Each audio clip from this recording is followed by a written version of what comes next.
Good morning বন্ধুরা, আজকে আমি নিয়ে চলে এসেছি তোমাদের জন্য আরও একটা নতুন ভিডিও। এটা মনে হয় খুব কাজের ভিডিও হবে। এই গাছটার নাম হলো ট্রায়াঙ্গেল হার্ট। এই ট্রায়াঙ্গেল হার্ট গাছটা আমার অনেকটা বড় হয়ে গেছে, এত বড় হয়ে গেছে যে ও নিজের ভার নিজেই এখন রাখতে পারছে না, ছিঁড়ে যাবে। তো সেই জন্য আমি কি করলাম, কিছু কাটিং করে দিলাম।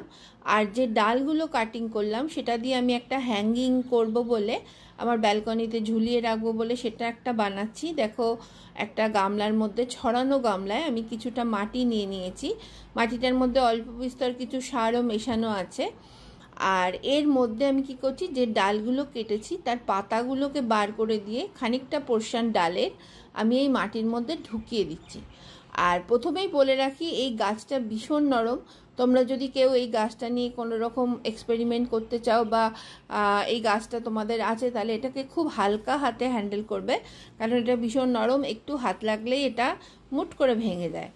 তো দেখো, এইটা আমি এখন করছি, এটা আমি বারান্দায় ঝুলিয়ে দেবো। কারণ আমার যেটা মেন মাদার প্ল্যান্ট, সেটা এত ভারী হয়ে গেছে, মানে এত ডালপালা বেরিয়েছে ওর, যে ও নিজের ভার নিজেই রাখতে পারছে না, ঝুলে গেছে একদম। আর মানে টান পড়ছে, এত নিচেটা ভারী হয়ে গেছে। তো সেই জন্য এটাকে আমি আলাদা করে তৈরি করছি, এবং আরেকটাও আমি তৈরি করেছি, সেটাও তোমাদের দেখাচ্ছি। তো সেটা আমি ওই মাদার প্ল্যান্টটা থেকেই, তাহলে অনেকগুলো আমার গাছ তৈরি হয়ে গেল। আর এটা সব থেকে মজা হলো, এটা ভীষণ সুন্দর লাগে দেখতে আর গ্রিন হয়ে থাকে। আর এটা কিন্তু আউটডোর ইনডোর দুটোই চলে, মানে সেমি ইনডোর বলতে পারো। এটা ব্রাইট লাইটের প্রয়োজন হয়, একদম ডাইরেক্ট সানলাইট দরকার নেই, কিন্তু ব্রাইট লাইট দরকার হয় এই গাছটা মেনটেন করার জন্য। দেখো, লাগিয়ে নিয়েছি পুরোটা। এবার আমি পুরো জল দিয়ে দিলাম ভালো করে। শীতকালে কিন্তু সপ্তাহে একদিন বা খুব বেশি হলে 2 দিন জল দিয়েছি, কিন্তু গরমকালে কিন্তু 4 দিন অ্যাটলিস্ট জল দিতেই লাগবে। জলটা মাটিটা চেক করে দেবে। দেখো, এটা আমার মেন গাছটা ছিল, এটা বেশ বড় হয়ে গেছিলো আর এত ভারী হয়ে গেছিলো তলাটা যে ছিঁড়ে যাচ্ছিল। তো সেই জন্য আমি এটাকে হালকা করে দিলাম। আর একটা তো এটা হ্যাঙ্গিং করলাম, এটা আমি আমার বারান্দায় ঝুলিয়ে দেবো। কিরম লাগছে সেটাও তোমাদের দেখাবো। আর আরেকটা যেটা করেছি, সেটা আমি অলরেডি বেডরুমে শিফট করে দিয়েছি আমার, সেটাকে বেডরুমে করেছি। চলো তোমাদের নিয়ে গিয়ে দেখাচ্ছি।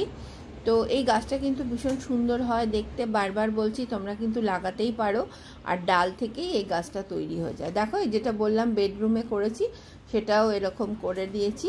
তো ওই একটা মাদার প্ল্যান্ট থেকেই কিন্তু আমি এতগুলো গাছ বের করলাম। আর যেহেতু আমার বেডরুমে ভালো রোদের তাপটাও আসে, তো সেই জন্য এটা খুব সুন্দর হবে। দেখো, 3খানা গাছ কিন্তু খুব সুন্দরভাবে আমি তৈরি করে ফেলতে পারলাম। তো তোমাদের কারোর এই গাছটা আছে কিনা আমাকে জানিও। আর যদি কোনো গাছ সম্বন্ধে প্রশ্ন থাকে, অবশ্যই আমাকে কমেন্ট করে জানিও, আমি আনসার দেব।